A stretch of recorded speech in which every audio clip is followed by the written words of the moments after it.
se acaba de registrar Ricardo Aronskind, licenciado en Economía, magíster en Relaciones Internacionales de Flaxo, con quien hemos tenido ya varios encuentros, sobre todo telefónicos, durante la pandemia, y alguna presencia ya cuando se pudo retornar, y en la línea de invitados centrales que venimos teniendo después de las PASO, nos parece una presencia fundamental de pensamiento crítico que creo, la verdad, es lo que logramos con, lo decía, con esa línea de convocados, Forster, Alemán, Andrés Asiaín, el Beto Quevedo y ahora Ricardo. Supongo que no debo tener muchas pretensiones de originalidad en la primera pregunta. Tampoco digo de ir por la libre. Tengo alguna estructura, como debe hacer cualquier periodista, con para dónde quiere llevar una entrevista o cuál es su qué de la entrevista. Pero más allá de eso, se cae por su propio peso que la primera invitación es a qué escenario estás viendo, quizás con, ahí sí, algún giro, incluyendo o no a las elecciones. Sí. Buen día. ¿Qué tal? Buen día, Eduardo. Gracias por la invitación. Escenario económico, escenario político, porque, mira... ¿Tan distanciados te parece? No, ¿Te parecen distanciados? Es evidente que hay una reactivación en unos cuantos sectores productivos, sí, que están creciendo muy, muy fuerte. Eso todavía no es un fenómeno generalizado. Tienen que engancharse en eso las actividades de servicios, que son las que generan también mucho empleo y mucha actividad. Eso todavía no arrancó, pero arrancaría si las cosas siguen más o menos así. En materia pandémica la cosa va aflojando. Y algunos en el gobierno incluso que hablan de boom de consumo, de acá a fin de año por lo menos, por efecto inercial de la recuperación post-pandémica, ¿no? Sí, hay una recuperación en marcha que no le ha llegado masivamente a la población todavía, no le ha llegado, y es una de las cosas que se expresó en las PASO. Y si no hubiera ninguna otra cuestión, por ejemplo el Fondo Monetario o los monopolios en la Argentina, la verdad que el sendero sería de mejora de este año, el año que viene, claramente. Lo que pasa es que hay unos nubarrones muy grandes en lo político y en lo económico. En lo económico hay una jugada muy fuerte que está encabezando Roberto Feletti, y no sé en qué medida lo está acompañando fuertemente el gobierno, que es poner bajo control una situación desmadrada en materia de precios. La verdad que lo que está pidiendo Roberto es mínimo, son 3 meses, con altas tasas de rentabilidad, porque no le está pidiendo a empresas que están en la lona que congelen, sino empresas que están vendiendo mucho y con altos márgenes de rentabilidad, y es una pulseada porque el gobierno, la verdad hay que decirlo, acostumbró a los empresarios a una mano demasiado blanda todos estos meses, muy blanda, de mucha flexibilidad, de mucha tolerancia, de mucho decir pero no hacer, y ahora hay que ver si a Feletti le creen o no le creen, porque forma parte de este gobierno que acostumbró en una determinada actitud muy flexible, ¿no? Lo que pasa es que, como decías, no son claras las muestras de apoyo a Feletti, no son manifiestas, porque además vos sabés, Ricardo, cuando hablas en reserva, en off, con ciertos funcionarios, y la verdad que hay algunos, incluso relevantes, dicen, yo no confío en esto.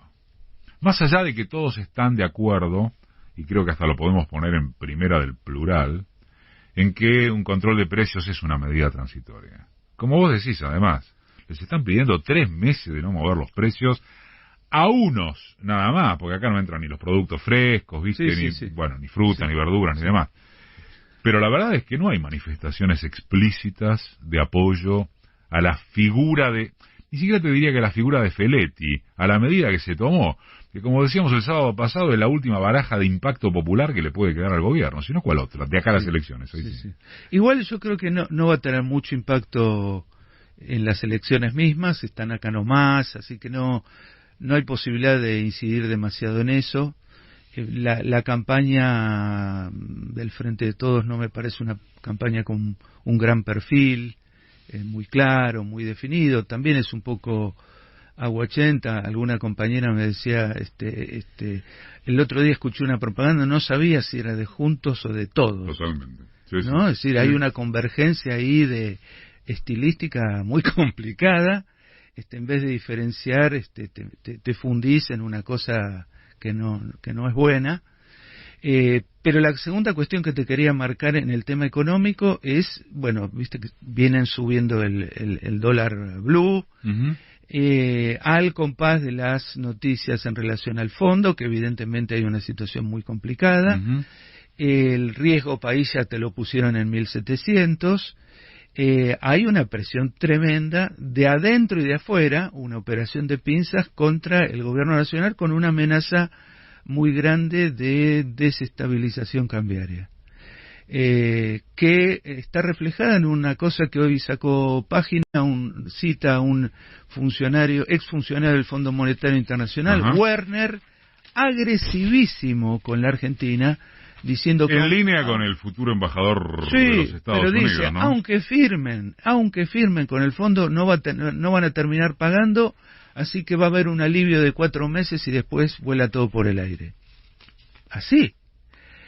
Con lo cual, estamos en una situación de guerra psicológica, de presiones, etcétera, etcétera, con algo que me parece, no están trascendiendo los detalles de la negociación, pero da la sensación de que le están pidiendo al gobierno más de lo tolerable.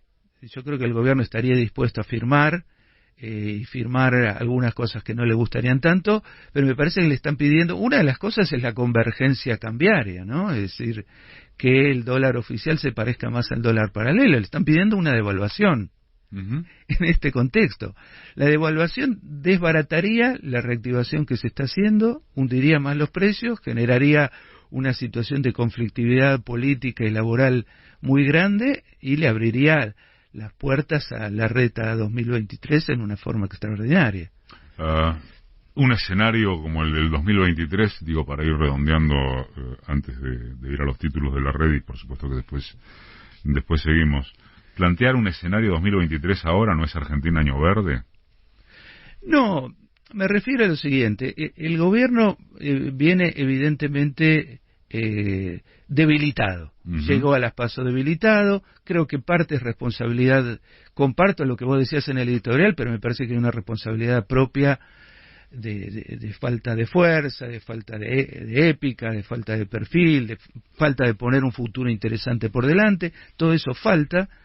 Y me parece que si encima, digamos, por presiones del fondo y de actores locales, se viera obligado a devaluar 30, 40%, con la consiguiente remarcación de todo, mucho más, la gente va a decir, ¿y esto qué es?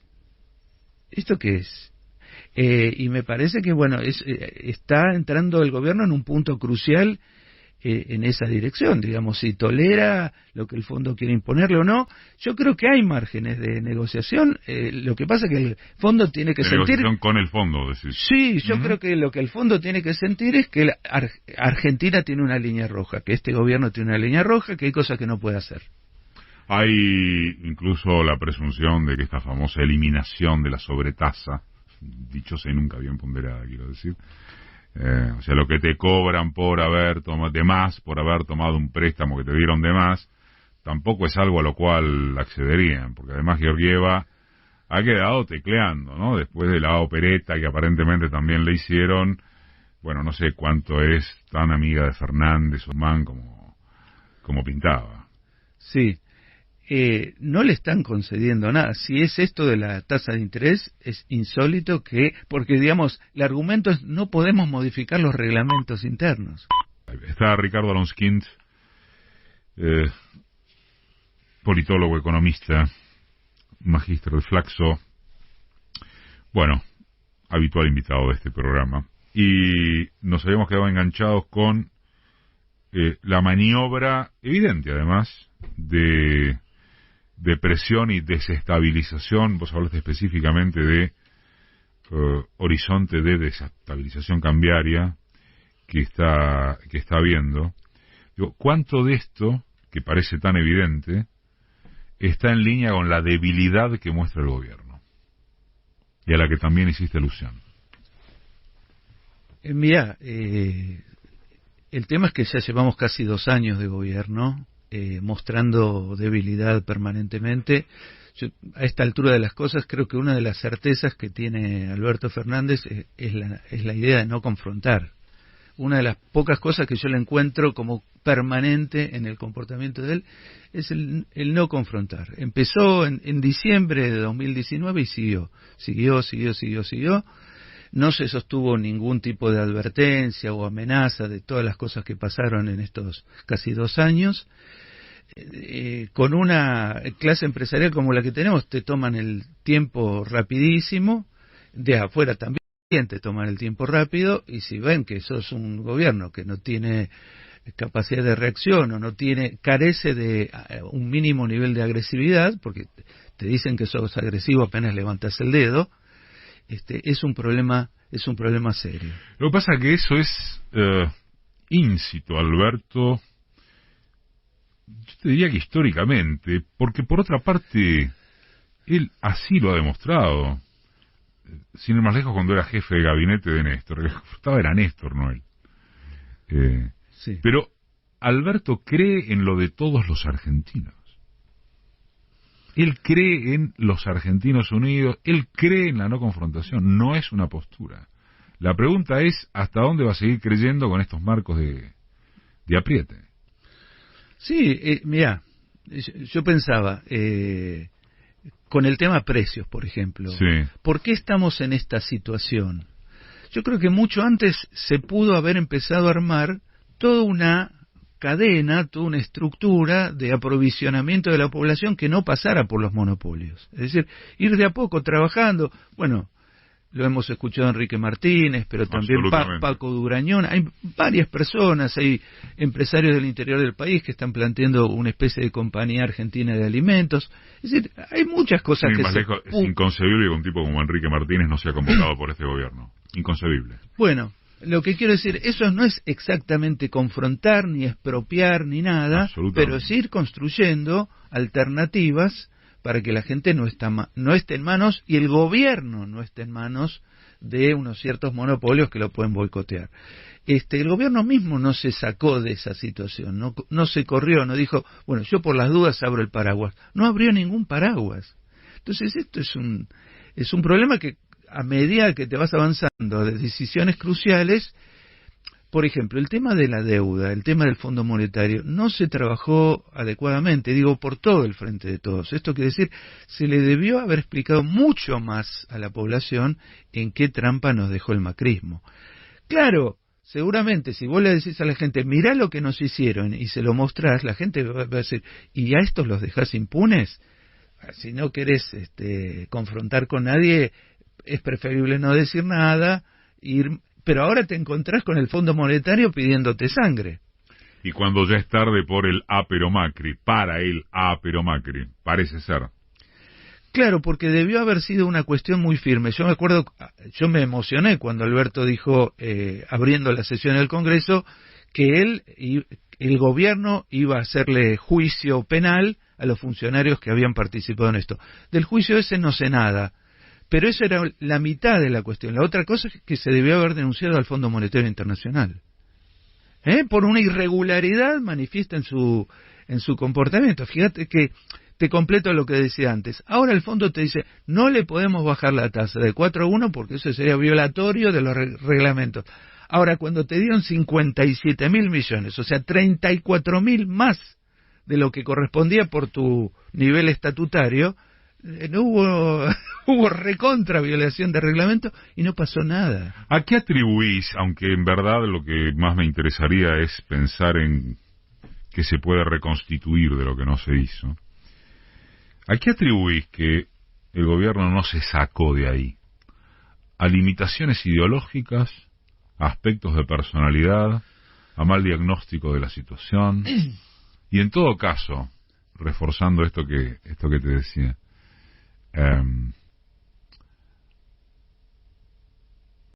tiene reverso, porque ¿cómo transformas moderación en confrontación si no te da, no ya la correlación de fuerzas, sino las personalidades con las que tuviste que articular?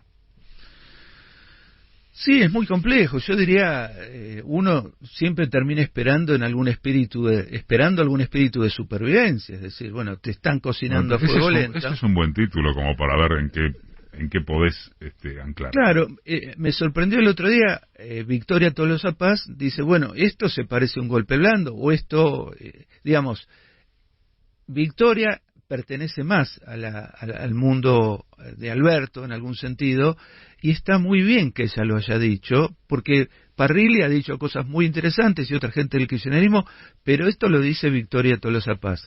Esto quiere decir que en algún lado está cayendo la ficha, que no es una cosa de no nos gusta que Cristina esté adentro del gobierno, sino no nos gusta el gobierno, no nos gusta todo el gobierno. Todo este gobierno, por más moderado que sea, no es ni lo que el establishment argentino quiere, ni lo que los Estados Unidos quiere para la región. Hablando de los Estados Unidos, estábamos charlando fuera de micrófono y después no ingresó temáticamente al diálogo.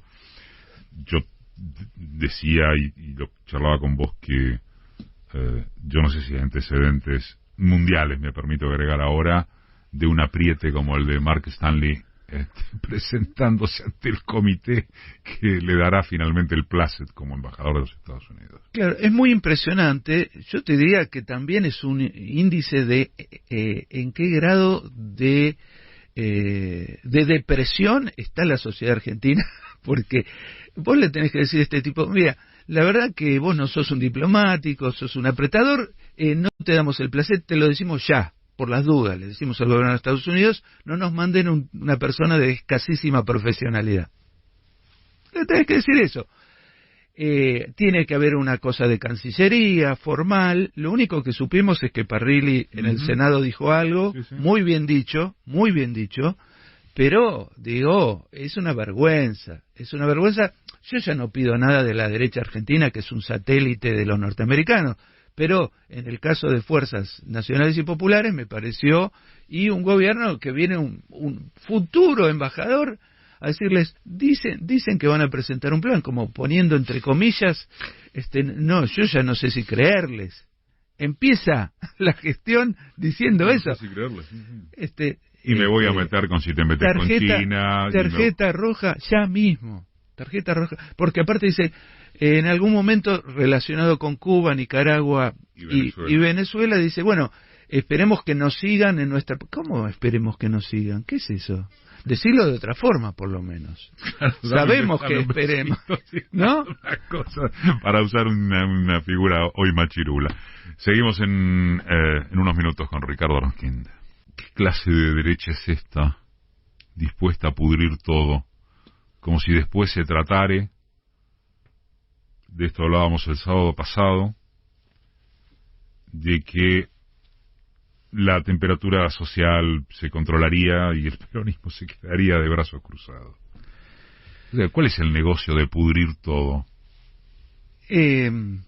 Bueno, a mí me parece que en la Argentina la derecha tiene pendiente su propio proceso pinochetista, digamos, ¿no? En el sentido de quebrar la resistencia popular durante mucho tiempo. O sea, una victoria estratégica, contundente, de largo plazo, que no logró porque el proceso fracasó políticamente, porque el menemismo terminó en un desastre, porque el macrismo hizo un desastre en 4 años. El eterno empate hegemónico, donde un proyecto, una intención, o un camino, o una dirección, nunca se termina de imponer sobre el otro. Ni el nacional popular sobre el oligárquico, dicho en figuras sí, amplias, pero yo entendibles, ni viceversa. Introduciría un matiz en eso, que es que la derecha está, digamos, enancada en un proceso internacional mientras que lo nacional y popular, digamos, está en la resistencia frente a eso, una resistencia que no logra cuajar un proyecto duradero, también estable, digamos, la derecha vuelve y vuelve y vuelve y va corriendo efectivamente la situación económica y social. El país está más desindustrializado, está más pobre, está más deteriorado en muchos aspectos y está más dependiente. Esto lo va logrando la derecha, pero lo que no termina de lograr es una victoria política definitiva, sustancial, y está en busca de eso. Está en busca de una gran victoria. ¿Te parece que tiene matices esa caracterización de la derecha? Mira, la derecha... Larreta y Milei, por ponerlo en los extremos que se pretenden mostrar como tales. La verdad que Milei no me parece un fenómeno... Es un fenómeno por ahora lateral que contribuye a que la derecha se ponga un poco más dura.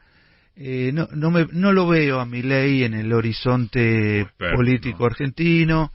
Expert es un poco distinto, es un poco más fue muy aplaudido en idea, Expert.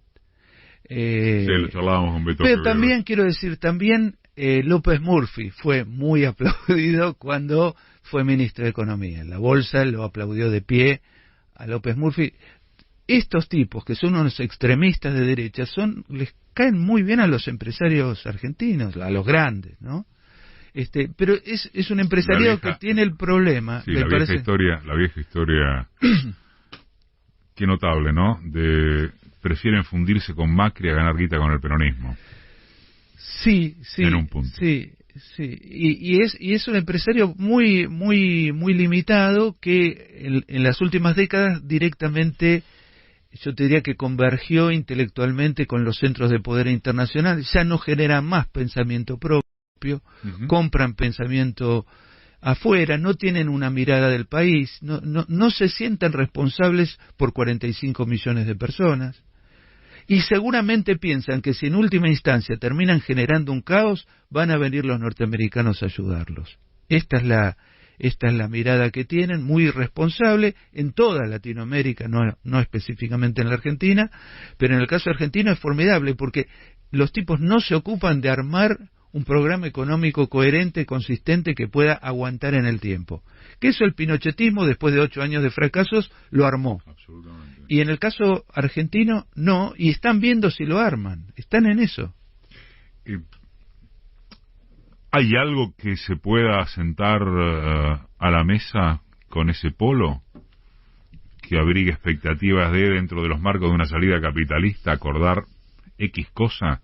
Por ejemplo, Sergio Massa hizo punta con, bueno, después de las elecciones vamos a convocar para ponernos de acuerdo en, creo que dijo 10 puntos, educación, salud.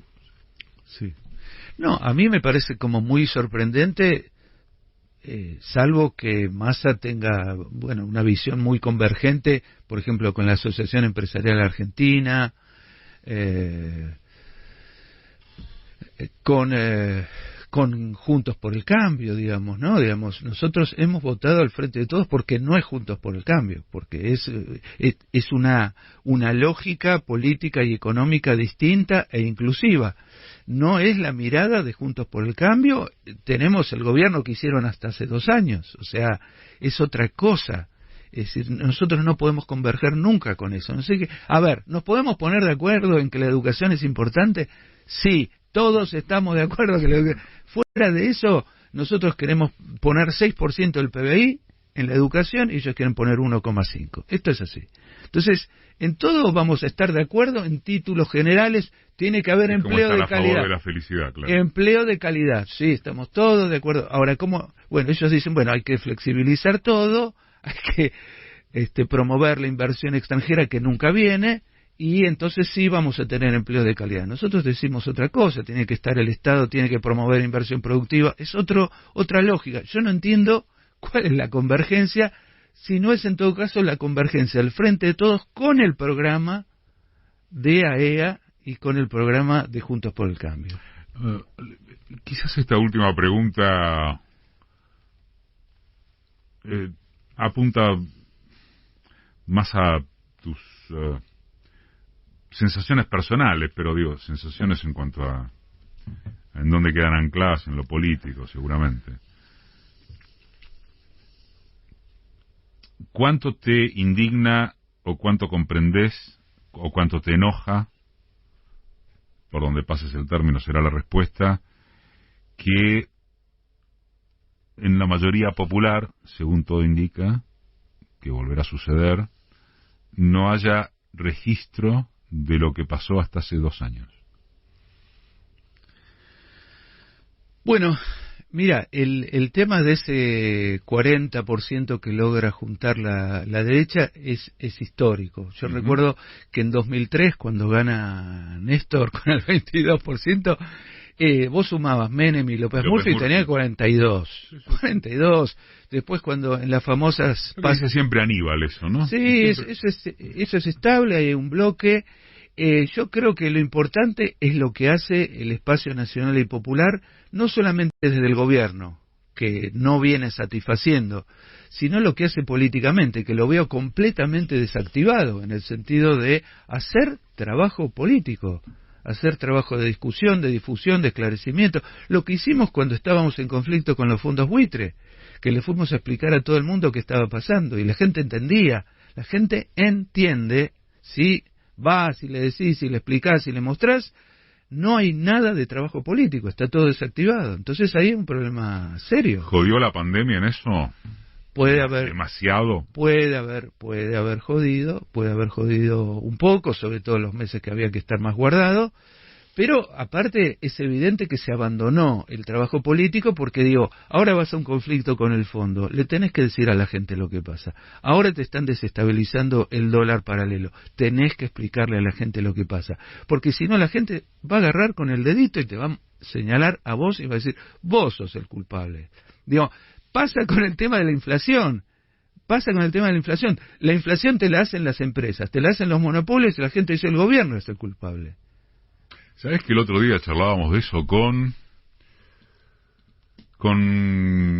Quevedo, con el Beto Quevedo, sobre lo que salta en los focus group a nivel de todas las capas sociales, ¿no? Pero lo que me interesa más es en el medio y hacia abajo. En ningún caso salta responsabilizar a los empresarios por la inflación. Las grandes empresas, las corporaciones, no existen la identificación popular como responsables de eso. Sí. Mira, yo acabo de escribir un artículo sobre el 2001 y la verdad que ya en aquel entonces era así.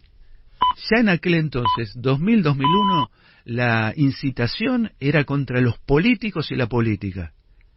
Hacían una especie de lucha de clases contra los políticos y la política.